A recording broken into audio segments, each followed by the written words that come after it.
नमस्कार मित्रमैत्रिणींनो, जर तुम्हाला आपल्या चॅनलवरच्या कथा आवडत असतील तर लाईक करत जात जा आणि चॅनलला सबस्क्राईब करून बाजूची घंटी दाबा आणि ऑलवर सेट करा. म्हणजे जेव्हा जेव्हा मी नवीन व्हिडिओ किंवा कोणतीही नवीन पोस्ट अपलोड करेन तेव्हा ती सगळ्यात आधी तुमच्यापर्यंत पोहोचेल. धन्यवाद. तर वळूया आपल्या कथेच्या पुढच्या भागाकडे. प्लीज लीव्ह, अक्षरशः ओरडली ती. तसा तो अवाक झाला आणि त्याच्या डोळ्यांतून अश्रूचे काही थेंब खाली पडले. आय हेट यू चष्मीस, तो भरल्या डोळ्यांनी बोलला आणि तिथून निघून गेला. तशी तिने पाठ फिरवली आणि तो गेला त्या दिशेने तिची नजर धावू लागली. पुन्हा कधी तो दिसेल की नाही नव्हतं माहीत, पण तो आत्ताही दिसला नव्हता तिला. इतका फास्ट चालत तो तिथून निघून गेला होता आणि ती मात्र तिचा चेहरा दोन्ही हाताने झाकून जोरजोराने रडू लागली होती. आता पुढे. मिहिका बाहेरच उभी होती. आधी जसा खाली उतरून आला तशी ती उठून उभी राहिली, पण त्याने मात्र डोळ्यांवर गॉगल चढवला आणि झपझप पावलं टाकत तो तिच्या समोरून निघून गेला. डोळ्यात आलेले अश्रू लपवण्याचा प्रयत्न केला होता त्याने, पण त्याने गॉगल लावण्याआधीच मिहिकाने त्याच्या डोळ्यातले अश्रू पाहिले होते आणि ते पाहूनच तिच्या पण छातीत धस्स झाले. ती त्याला काही बोलणार त्याआधीच तो तिथून निघून गेला होता. तसं तिने एकदा वर पाहिलं तर स्टेअरवर युविका तिला रडताना दिसली, पण जसं मिहिकाने तिच्याकडे पाहिलं ती तोंडावर हात ठेवून धावतच तिच्या बेडरूममध्ये शिरली. मिहिका पण तिच्या पाठी वर गेली होती. ताई, का करत आहेस तू हे सगळं? मिहिकाने जोरातच विचारलं. तशी रडणारी युवी तिच्याकडे पाहू लागली. हे तू मला विचारते मिहू? काल एवढं सगळं घडलं असताना मी काय करायला हवं? युवी रडून बोलली. ताई, तू शांत हो आधी. मिहू तिच्या जवळ जाऊन बसली तशी युवी तिच्या गळ्यात पडून रडू लागली. ताई, काल जे झालं ते नको व्हायला हवं होतं. तू कालचं जरा बाजूला ठेव, पण आज आधीची अवस्था पाहिली का? अगं रडत होता तो. मी पाहिलं त्याच्या डोळ्यात अश्रू. मिहिका बोलली तसं युवीला अजूनच हुंदका आला. मला काहीच कळत नाही आहे मिहू. मला आधीची अवस्था नाही पाहवत, पण मी आईला पण नाही दुखवू शकत. कदाचित काही दिवसांनी आधी रिकवर होईलही, पण आईला काही झालं तर मी स्वतःला कधीच माफ नाही करू शकणार. युवी बोलली तशी मिहूने नकारार्थी मान हलवली. आणि तू तू राहू शकशील का आधीपासून दूर, कायमचं? मिहिकाने विचारलं. तसं युवीला तिच्या छातीत कोणी बाण मारल्यासारखं वाटलं, कारण खरंच ती नव्हती राहू शकत त्याच्याशिवाय, अगदी एक क्षणही. मग कायमचं कशी राहणार होती ती? कदाचित नाही. आधी आणि माझा प्रवास इथपर्यंतच होता असं समजून मी आयुष्य जगेल, युवी बोलली. आयुष्य जगेल की मग ढकलेल?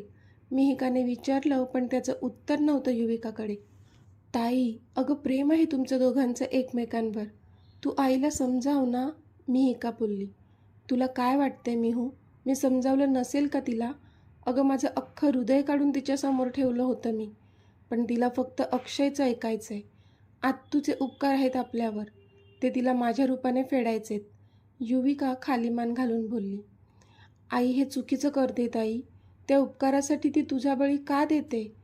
तू ना एक काम कर, तुम्ही पळून जाऊन लग्न करा, मिहिका बोलली. तशी युवी तिच्याकडे पाहतच राहिली. मी फक्त आधीशी लग्न करणार ह्या गोष्टीवर अडून बसले होते, तर आईने केवढा टोकाचा निर्णय घेतला. जर मी पळून गेले तर ती काय करेल ह्याचा अंदाज तरी आहे का तुला? मी ही रिस्क नाही घेऊ शकत, युवी बोलली. मग आता काय करणार तू? मिहूने विचारलं. जे आईच्या मनात आहे ते, आणि तसंच होईल. तिला वाटतंय ना माझं लग्न अक्षयशी व्हावं, तर तसंच होईल आता, युवी डोळ्यातले अश्रू पुसत बोलली. पण ताई, मिहिका बोलतच होती की मिहू, माझा निर्णय झालाय, प्लीज मला एकटं सोड थोडा वेळ, युवी बोलली. तसं मिहिकाचा नाईलाज झाला आणि ती बाहेर निघून गेली, पण युवी मात्र पुन्हा उशीमध्ये तोंड खुपसून हमसून हमसून रडू लागली. आय हेट यू चष्मीस. आधीचे ते शब्द एखाद्या लाऊडस्पीकरप्रमाणे तिच्या कानात घुमत होते आणि तिच्या डोळ्यातून अश्रू थांबायचे नाव नव्हते घेत. आय एम सॉरी आधी, आय एम सॉरी, प्लीज मला माफ कर, तिने मनातच त्याची माफी मागितली. इथे आधी मात्र 100च्या स्पीडने गाडी चालवत होता. त्याच्या मनात, हृदयात नुसतं वादळ उठलं होतं. तो फक्त एकदा तिला पाहण्यासाठी तिथे गेला होता, पण तिने मात्र त्यांचं नातंच तोडून टाकलं होतं. पण का? त्या काचं कारण देणंही महत्त्वाचं वाटलं नव्हतं तिला. बास, इतकं तकलादून नातं होतं का आमचं? ती अजून मला प्लेबॉयच समजत होती का? त्याच्या मनात हजारो प्रश्न घर करू लागले होते. त्याला तिचा इतका जास्त राग आला होता की त्या रागात आपण तिच्याबद्दल काय विचार करतोय हे काही त्याला कळत नव्हतं. आता तो इनामदार विलामध्ये पोचला होता. पण जसा तो पोचला आणि लिव्हिंग रूममध्ये आला, त्याला सगळ्यांचे हसण्याचे आवाज येऊ लागले. तसा तो जागीच थांबला. "अरे आदी, आलास बाळा?" प्रतीक्षांनी विचारलं. "मॉम, मी थकलोय. मी माझ्या रूममध्ये आहे," आदी बोलला आणि जाऊ लागला. तोच, "हे आदी, थांब. तुला गुड न्यूज द्यायची आहे अरे," अक्षय बोलला तसे त्याचे पाय तिथेच थपकले. त्याने प्रश्नार्थक त्याच्याकडे पाहिलं. "हा घे, पेढा खा," अक्षय त्याच्या तोंडासमोर पेढा नेत बोलला. तसं आधीने हातानेच त्याला अडवलं आणि रागीट लूक त्याला दिला. "अरे घे ना. माझ्या आणि युविकाच्या लग्नाची डेट पुढच्या आठवड्यातली फिक्स केली आहे," अक्षय तिरकस हसून बोलला. पण आधीच्या मात्र पायाखालची जमीनच सरकली. काय?" त्याने अडखळत विचारलं. "हो. अरे आत्ताच सुमनचा कॉल आला होता. खरं तर आम्ही त्या दोघांची एंगेजमेंटच करणार होतो. पण सुमन बोलली की युवीला पण आपल्या घराचा लळा लागला आहे. तर तिचीच इच्छा आहे की आपण एंगेजमेंट न करता डायरेक्ट लग्नच करूया. म्हणून विचारण्यासाठी सुमनचा कॉल आला होता. मग काय, आम्ही पण होकार देऊन टाकला," आकांक्षा हसून बोलल्या. पण आधी मात्र सुन्न झाला होता. त्याच्या डोळ्यांसमोर आता अंधारी आल्यासारखं वाटलं त्याला. पण सावरलं त्याने स्वतःला. त्याने एकदा आजीकडे पाहिलं. पण आजीने पण नाहीमध्ये मान हलवली. त्या तरी काय बोलणार होत्या? अजून ह्या दोघांनीच त्यांचं नातं सगळ्यांसमोर उघड केलं नव्हतं. मग आजी तरी मध्ये काय बोलणार होत्या? "I am tired. आलोच मी," आदी बोलला आणि वर जाऊ लागला. तोच, "अरे आदी, मला कॉंग्रॅच्युलेशन नाही करणार का?" अक्षयने त्याला डिवचत विचारलं तसा आदी अजूनच चिडला. "Mom, I need some rest," आधी एकदा त्याच्या मॉमकडे तर पुन्हा अक्षयकडे नजर फिरवत बोलला आणि वर निघून गेला तो. प्रतीक्षा थकला असेल प्रवासाने.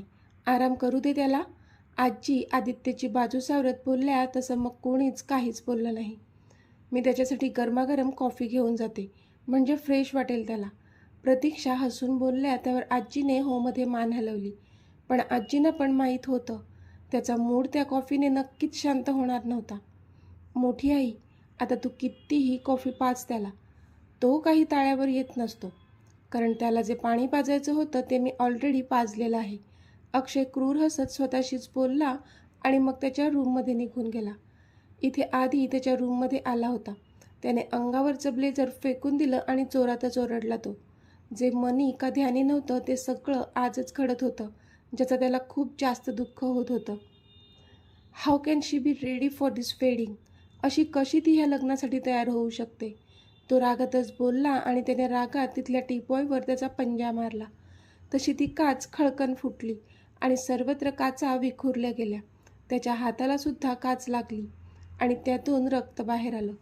पण त्याला मात्र अजिबात सेन्सेशन जाणवत नव्हते तिथे, किंवा दुखलं देखील नाही. कारण खरं दुःख तर त्याच्या हृदयात साठलं होतं, ज्यामुळे त्याला काहीच सुधरत नव्हतं. "आदी, अरे काय झालं बाळा? हे रक्त कसं काय? किती लागलं आहे तुझ्या हाताला?" प्रतीक्षा काळजीने त्याचा हात हातात घेऊन बोलल्या. त्या आत्ताच त्याच्यासाठी कॉफी घेऊन आल्या होत्या. पण आधी मात्र काहीच बोलला नाही. तो एकटक शून्यात बघत तिथेच बसला होता. त्याचा हात रक्तबंबाळ झाला होता तरी त्याला कसलीच पर्वा नव्हती. "आदी, इकडे बघ. अरे किती जास्त लागलंय तुला. असा कसा धडपडला त्या टीपॉयवर? तू ये इथे बैस आधी, मी डॉक्टरला कॉल करते." प्रतीक्षांनी त्याला बेडवर बसवले आणि डॉक्टरांचा नंबर डायल केला. पण इथे आधीचं मात्र कशातच लक्ष नव्हतं. त्याच्या हृदयात जी आग लागली होती ती कशी विझवणार होता तो? त्याच्याच प्रेमाकडून त्याला धोका मिळाला होता. तिच्याशिवाय आपण कसं जगायचं, हा मोठा यक्षप्रश्न त्याला सतावत होता. मुळात तिच्याशिवाय आपण जगू का, हा देखील एक प्रश्नच होता. प्रतीक्षा त्याच्या चेहऱ्यावरचे सगळे भाव बघत होत्या. त्यांना कळत होतं की तो डिस्टर्ब आहे. पण का, ते मात्र त्यांना कळत नव्हतं. त्याचे ते लाल भडक डोळे काहीतरी वेगळंच सांगत होते. पण सध्या त्याला काही विचारणं त्यांना योग्य वाटलं नाही. आता सध्या त्याच्या हाताला लागलंय ते ट्रीट होणं गरजेचं आहे. बाकीचं आपण त्याला नंतर विचारू, असा विचार करून त्या शांत झाल्या. थोड्याच वेळात डॉक्टर आले आणि त्यांनी त्याच्या हाताला बँडेज केलं. काचा वरवरच होत्या म्हणून वाचले, नाहीतर स्टिचेस घालावे लागले असते. "काही मेडिसिन्स देतो, ती घ्या," बरं वाटेल. ह्या हातावर जास्त लोड नका देऊ 2 दिवस. ओके, टेक केअर, डॉक्टर बोलले. थँक्यू डॉक्टर, प्रतीक्षा बोलली. मग डॉक्टर निघून गेले. आधी तू रेस्ट कर, मी येते थोड्या वेळाने, प्रतीक्षा बोलल्या. पण आधी मात्र अजूनही शून्यात बघत होता. मग मात्र प्रतीक्षा तिथून निघून गेल्या. काय झालंय ह्या मुलाला काही कळत नाही.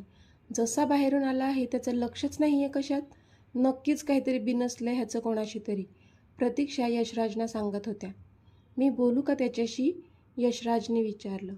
नको, तुम्ही नको, मी नंतर विचारेल त्याला, प्रतीक्षा बोलल्या. तसं मग यशराजने पण मान हलवली.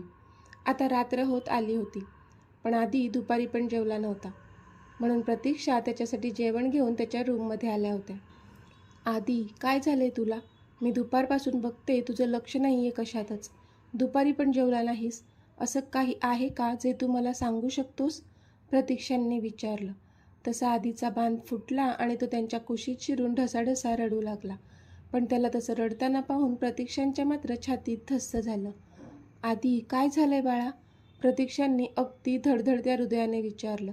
तसा आधी भानावर आला आणि लगेच त्यांच्यापासून दूर झाला. आधी मला नाही का सांगणार? मनात ठेवू नकोस राजा, मला सांग आणि मन हलकं कर, बरं वाटेल तुला, प्रतीक्षा त्याला समजावत बोलल्या. नाही मॉम, असं काहीच नाही. हे बघ, आय एम ऑल राईट, तो स्माईल करून बोलला. मॉम आहे मी तुझी आधी. तुझ्या तोंडून निघालेल्या खरं आणि खोटं ह्यामधला फरक कळतो मला, प्रतीक्षा बोलल्या. तशी आधीने मान खाली घातली. सांग मला काय झालंय, प्रतीक्षांनी विचारलं. मॉम, मी तुला सांगेल, नक्की सांगेल, पण आत्ता नाही, मला थोडा वेळ दे प्लीज, आधी बोलला. बरं ठीक आहे, पण तू स्वतःला असा त्रास करून घेणार नसशील तर आणि तरच, प्रतीक्षा बोलल्या. आय एम ओके मॉम, तो बोलला. बरं, मग जेवून घे या आधी, त्या बोलल्या. ओके, तो बोलला आणि त्यांच्या हातातून प्लेट स्वतःच्या हातात घेऊन जेवू लागला तो. तसं मग प्रतीक्षांनासुद्धा बरं वाटलं. पण त्याच्या मनात काय दुःख आहे हे जोपर्यंत त्यांना कळत नाही तोपर्यंत त्यांच्या जीवाला शांती मिळणार नव्हती.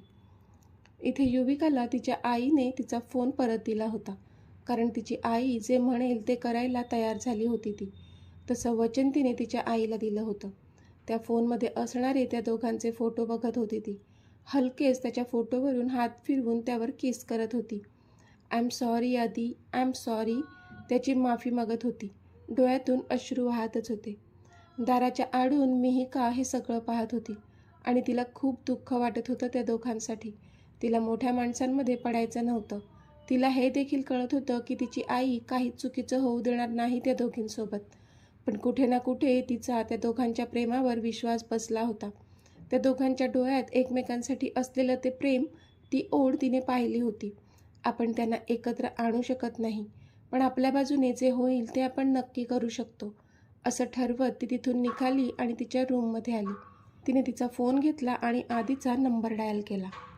इथे आधी एका कुशीवरून दुसऱ्या कुशीवर सरकत होता, पण त्याला झोप काही लागतच नव्हती. सतत खाली अक्षयने केलेली लग्नाची अनाउन्समेंट आठवत होती आणि त्याचे डोळे भरून वाहत होते. इतक्यात त्याचा फोन वाजला. तसं त्याने त्याचा फोन हातात घेतला. अननोन नंबर होता.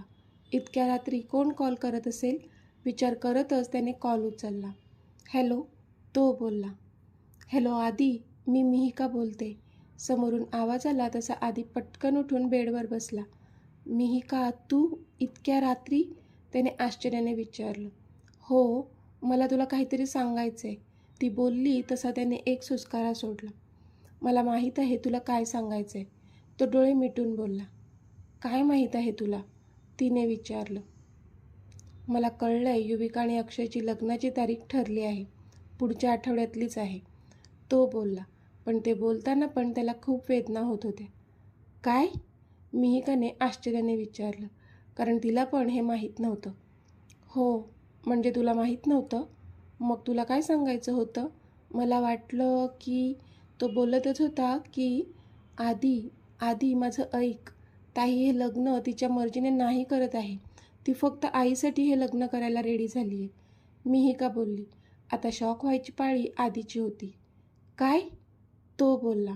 हो, तुझ्या मोबाईलमध्ये मी एक फोटो पाठवला आहे, तो बघ, मिहिका बोलली. तसा आधीने पटकन त्याच्या मोबाईलमध्ये आलेला तो फोटो ओपन केला आणि तो बघूनच त्याच्या छातीत धस्स झालं, कारण त्या फोटोमध्ये युविका फोनमध्ये बघून रडत होती. तो आत्ताचाच फोटो होता, जेव्हा मिहिका दाराआडून तिला पाहत होती तेव्हाच तिने क्लिक केला होता. आदी, ताईचं फक्त तुझ्यावर प्रेम आहे. प्लीज तिला कसंही करून इथून घेऊन जा, मिहिका बोलली. पण ती तर, आदी बोलतच होता की आदी 1 मिनिट. ताई तुझ्याशी असं वागली कारण काल जे घडलं ते तुला माहीत नाही, मिहिका बोलली. काय घडलं काल, आदीने सिरियस होत विचारलं. तसं मिहिकाने एक दीर्घ श्वास घेतला आणि ती काल रात्री जे जे घडलं होतं ते त्याला सांगू लागली. फ्लॅशबॅक. तर तर काय करशील तू, सुमनताईंनी चिडून विचारलं. तर मी माझ्या जीवाचं काहीतरी बरं वाईट करून घेईल, कारण आता आधीशिवाय एक क्षणही जगणं म्हणजे मरणापेक्षा जास्त वेदनादायी असेल माझ्यासाठी, युविका बोलली. तिच्या डोळ्यात राग, द्वेष, निराशा, हतबलता सगळंच दिसत होतं. पण इथे सुमनताईंनी मात्र शॉक होऊन तोंडावर हात ठेवला, कारण ती असं काही कठोर पाऊल उचलण्याबाबत बोलेल असं अजिबात वाटलं नव्हतं त्यांना.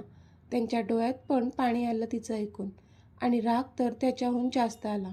तू कशाला स्वतःच्या जीवाचं बरं वाईट करते, त्यापेक्षा मी स्वतःच माझं आयुष्य संपवते, म्हणजे तुला जे काय करायचं आहे ते करण्यासाठी तू मोकळी, सुमनताई डोळ्यात राग आणून बोलल्या. तशी युविका घाबरून त्यांच्याकडे पाहू लागली. आई, युविका डोळ्यात अश्रू आणून बोलली. पण सुमनताई मात्र तिथून धावतच निघून गेल्या आणि आपल्या बेडरूममध्ये जाऊन त्यांनी स्वतःला बंद करून घेतलं. युविका पण त्यांच्या मागे धावत गेली. आई, आई दार उघड प्लीज, युविका जीवाच्या आकांताने बोलत होती आणि दार ठोठावत होती, पण सुमनताईंचा काहीच आवाज येत नव्हता. युविकाचा आवाज ऐकून मिहिका पण बाहेर आली होती आणि ती पण तिच्या आईला आवाज देत होती, पण त्यांना आईचा कोणताच रिस्पॉन्स येत नव्हता. घरात दोघीच होत्या. दरवाजा जोरजोरात ठोकत होत्या, पण नाही, त्यांच्याच्याने ते दार उघडत नव्हतं. युविका पटकनच उठली आणि लिव्हिंग रूममध्ये जाऊन तिने त्या रूमची स्पेअर की घेऊन आली ती, आणि पटकन दार उघडलं तिने. पण समोरचं दृश्य पाहूनच तिचं अंग थरथरू लागलं. सुमनताई फॅनला त्यांची साडी बांधून बेडवर स्टूलवर उभ्या होत्या आणि तो गळफा स्वतःच्या गळ्यात घालत होत्या. युविका धावतच त्यांच्याजवळ गेली आणि तिने ती साडी त्यांच्या हातातून काढून फेकून दिली आणि तिने त्यांना कडकडून मिठी मारली. मिहिका पण येऊन त्यांना बिलगली. दोघीही रडत होत्या. थोड्या वेळासाठी तर त्या घाबरल्या. जर आपण वेळेत इथे पोचलो नसतो तर किती मोठा अनर्थ घडला असता, विचार करूनच दोघीही थरथरल्या. आईशिवाय होतंच कोण त्या दोघींचं. सुमनताईंना पण भरून आलं होतं त्या दोघींना पाहून. आई, तू हे काय करत होतीस, युविका रडून बोलली. मग काय करू मी, माझ्या मरणानंतर तू तुझ्या मर्जीने तुझं आयुष्य जगायला मोकळी आहेस, पण माझ्या डोळ्यांदेखत मी तुझी बरबादी नाही बघू शकत युवी, सुमनताई बोलल्या. पण आई, तुला खरं काय आहे ते नाही माहीत अगं, युविका डोळ्यात अश्रू आणून बोलली. मला काहीच जाणून घ्यायचं नाहीये, सोडा मला आता नाही जगायचंय, सुमनताई बोलल्या आणि पुन्हा ती साडी घेऊन गळ्यात बांधू लागल्या. आई नको ना गं, मिहिका सुमनताईच्या पायाला विळखा घालून रडू लागली होती. ताई तू तरी सांग ना ग आईला, मिहिका रडतच बोलली. युवीला तिची अवस्था पाहवत नव्हती. ती उठली आणि डोळ्यातले अश्रू पुसले तिने. थांब आई, तू जसं म्हणशील ते आणि तसंच करेल मी, पण तू प्लीज हे असलं पुन्हा काहीतरी नको वागू, युविका बोलली. तशा सुमनताई थांबल्या. तुला अक्षयशी लग्न करावं लागेल, त्या बोलल्या. मान्य आहे मला, युविका बोलली. मला वचन दे तसं, सुमनताई त्यांचा हात समोर धरत बोलल्या. तसं युविकाने डोळे कच्च मिटले आणि तिचा हात त्यांच्या हातात दिला. मी तुला वचन देते, तू म्हणशील तसंच होईल, युविका बोलली. मी पुढच्या आठवड्यातली लग्नाची तारीख काढते, सुमनताई बोलल्या. पण युविकाने मात्र आश्चर्याने त्यांच्याकडे पाहिलं. माझी काही हरकत नाही, ती बोलली आणि तिथून धावतच तिच्या रूममध्ये निघून गेली. मिहिका मात्र तिच्या आईला घट्ट मिठी मारून होती. आय एम सॉरी युवी, मला माहीत आहे आता तुला त्रास होतोय, पण ट्रस्ट मी, पुढे जाऊन तू खूप सुखात राहणार आहेस, सुमनताई म्हणतच बोलल्या. Flashback over. आधी मात्र हे सगळं ऐकून चकित झाला होता. त्याला थोडीशीही कल्पना होती की हे सगळं करण्यामागे युविकाची नक्कीच काहीतरी मजबुरी असेल, पण हे सगळं असं झालं असेल ह्याचा विचार त्याने केलाच नव्हता. म्हणजे नक्कीच अक्षयने आपल्याबद्दल आंटींना खोटं सांगितलं असावं ह्याची पूर्ण खात्री पटली होती त्याला. मिहिका थँक्स अ टन, आधी बोलला. थँक्स राहू दे आधी. मला फक्त तुम्हा दोघांसाठी वाईट वाटते म्हणून मी आईच्या मर्जीविरोधात जाऊन हे सगळं तुला सांगितलं. आता सगळं तुझ्या हातात आहे, मिहिका बोलली. तू काळजी नको करू मिहिका, मी नक्कीच सगळं सॉर्ट करेल. पण त्याआधी मला पुन्हा एकदा तुझ्या ताईला भेटायचं आहे. मी उद्याच येतो. Bye and thanks once again, Aadi बोलला. You are most welcome. Bye, good night, Mihika बोलली आणि तिने कॉल कट केला. माझी चष्मीस, किती काय काय सहन केलंस तू एकटीने, पण आता एकटीने नाही सहन करायचं. जी पण संकटं असतील त्यांचा आपण दोघांनी मिळून सामना करायचा आहे. मी येतोय उद्या, काळजी घे. लव्ह यू डिअर, तो स्वतःशीच बोलला आणि त्याने स्वतःला बेडवर झोकून दिलं आणि झोपण्याचा प्रयत्न करू लागला तो. तर मित्रमैत्रिणींनो, आजचा भाग तुम्हाला कसा वाटला ते मला कमेंटमध्ये सांगा. आणि जर आवडला असेल तर व्हिडिओला लाईक करा, शेअर करा आणि चॅनलला सबस्क्राईब करून बाजूची घंटी नक्की दाबा. चला तर भेटूया आपल्या पुढच्या भागात. तोपर्यंत धन्यवाद.